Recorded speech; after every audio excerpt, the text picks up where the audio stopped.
തൃപ്പൂണിത്തുറ പൂർണ്ണതീശ ക്ഷേത്രത്തിലെ വൃശ്ചികോത്സവത്തിന് ഇന്ന് വൈകുന്നേരം കൊടിയേറും. കൊടിയേറ്റത്തിന് മുന്നോടിയായുള്ള ശിവേലി അല്പസമയത്തിനും തുടങ്ങും. 15 ആനകളാണ് ശിവേലിക്ക് അണിനിരക്കുക.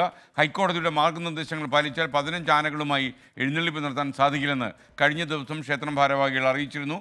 ശ്രീകാന്ത് തൃപ്പൂണിത്തുറയിൽ നിന്നും ചേരുന്നു. Srikanth, good morning. വിവരങ്ങൾ.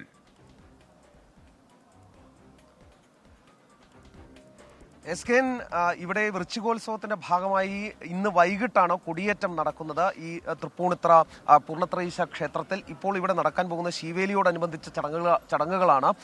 ആനകൾ അണിനിരന്ന് തുടങ്ങിയിട്ടുണ്ട്. മുൻകാലങ്ങളിലൊക്കെ തന്നെ 15 ആനകൾ ശീവേലിക്ക് അണിനിരന്ന് നിൽക്കുന്ന കാഴ്ച നമുക്കിവിടെ കാണാൻ സാധിക്കുമായിരുന്നു. പക്ഷേ ഇന്നലെ ഹൈക്കോടതിയിൽ ഒരു ചെറിയൊരു സംഭവം ഇതുമായി ബന്ധപ്പെട്ട് നടന്നു. അതായത് ഒരു ഉപഹർജി ഈ ക്ഷേത്രത്തിൻ്റെയും ഈ കോർഡിനേഷൻ കമ്മിറ്റിയുടെയും അതോടൊപ്പം തന്നെ കൊച്ചിൻ ദേവസ്വം ബോർഡിൻ്റെയും ഭാഗത്തു നിന്നും എത്തി. അതായത് അക്കാണുന്ന ആനകളെ നിരത്തി നിർത്തേണ്ട സ്ഥലമുണ്ട്. മുൻപ് ഈ ആനകളെയെല്ലാം 15 ആനകളെയും നിരത്തി നിർത്തിയിരുന്നത് അവിടെയാണ്. പക്ഷേ ആ സ്ഥലത്ത് 15 ആനകളെയും ഇക്കുറി നിരത്തി നിർത്താൻ സാധിക്കില്ല. കാരണം സുപ്രീം കോടതിയുടെ മാനദണ്ഡപ്രകാരം നോക്കിയാൽ 3 മീറ്റർ അകലം വേണ്ടതുണ്ട് ആനകൾ തമ്മിൽ. ഇവിടെ ഈ 15 ആനകളെ നിരത്തി നിർത്തി 3 മീറ്റർ അകലമിട്ട് നിരത്തി നിർത്തുക എന്നുള്ളത് കുറച്ച് ബുദ്ധിമുട്ടേറിയ പണിയാണ്. അത് ചെയ്യാനും സാധിക്കുകയില്ല. അതിനാൽ തന്നെ 15 ആനകൾ എന്നുള്ളത് 9ഓ 5ഓ ആയി കുറയും എന്ന് ദേവസ്വം പറയുകയും ചെയ്തു.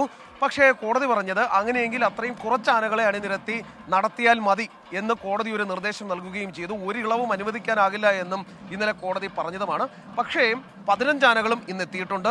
വനംവകുപ്പ് ഉദ്യോഗസ്ഥരടക്കം ഇവിടേക്ക് എത്തിച്ചേർന്നിട്ടുണ്ട്. നിലവിൽ ഈ 3 മീറ്റർ അകലം എന്നുള്ളത് വനംവകുപ്പ് തിരിച്ചിട്ടിട്ടുണ്ട്. ദേ ഈ വെള്ള മണൽ കാണുന്നത് അവർ ഈ തിരിച്ചിട്ടിരിക്കുന്നതാണ്. 3 മീറ്റർ അകലം വനംവകുപ്പ് നിശ്ചയിച്ചു കൊടുത്തിരിക്കുന്നതാണ്. എന്തായാലും ഈ കൊട്ടിലിനുള്ളിൽ നിൽക്കില്ല 15 ആനകളും. അതിന് പുറത്തേക്ക് കൂടി നിർത്തിയായിരിക്കും ഈ 15 ആനകളെയും നിരത്തി നിർത്താൻ ഉദ്ദേശിക്കുന്നത്.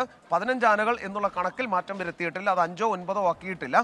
വനംവകുപ്പ് ഉദ്യോഗസ്ഥർ ഇപ്പോൾ അവരിവിടെ എത്തിച്ചേർന്നിട്ടുണ്ട്. അവർ ടേപ്പൊക്കെ തന്നെ അവരുടെ കയ്യിലുണ്ട്. ആ ദൃശ്യങ്ങളിൽ നമുക്ക് കാണാനും സാധിക്കും. ടേപ്പുമായി അവരിവിടെ എത്തിയിട്ടുണ്ട്. 3 മീറ്റർ എന്നുള്ള മാനദണ്ഡം കോടതിയുടെ നിർദ്ദേശമാണ്, ഹൈക്കോടതി നിർദ്ദേശമാണ്, സുപ്രീം കോടതി മാനദണ്ഡമാണ്. അത് പാലിച്ചേ തീരൂ എന്നുള്ള നിബന്ധന ഇന്നലെ വന്നിട്ടുണ്ട്.